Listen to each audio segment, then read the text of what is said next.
Hi, welcome back to Mental Health Monday. I'm John Cothran, founder of Work It Out Counseling. Mother's Day was yesterday. For many, it is a day full of laughter, great memories, and most importantly, love. For others, it's not a day full of love, laughter, and great memories. The negative aspects of the day may center around the loss of a mother's loss of a child, not being able to have a child, being estranged from a child or parent, and unmet expectations of the day. My mother passed away in 2011 after several years of Alzheimer's. There are many times, especially on Mother's Day or her birthday, that I think about things I would have told her if there was more time. The memories we have of our mothers and the good times shared can be helpful in relieving the anxiety in the sense of loss on this day. Also, we need to look at being grateful of the time we did have with them. It is best to let our mother or child know how much they are loved daily, because we do not know how much time is left. I have personally experienced this in the loss of my father, who seemed fine one day in the emergency room and he was gone the next. It would be very difficult to imagine the loss of a child if it has not happened to us. In these cases of such heartbreak, being grateful for what time was possible satisfies only a little. Joining a support group and becoming a mentor for another can help to distract the active thoughts of the loss and help us to begin celebrating life. Not being able to have a child can leave someone feeling less than and missing out on an identity that they wanted. It can be hard to reconcile the love desired to be shared with the child and the reality of not being able to conceive or even carry a child to full term. Although there is no immediate answer to this type of suffering, there are ways to give your love in the life of a child. Foster care or adoption can be options. A child does not have to be biologically ours for us to love them and be a part of their life. And this is the identity of a mother, is the love for a child. Being estranged from one another is hard because there are so many negative memories attached to the estrangement and what started it in the first place.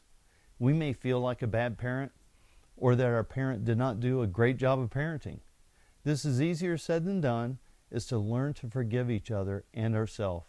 Remember, we are all human, prone to making mistakes, and we cannot change the past. Also, we are not perfect.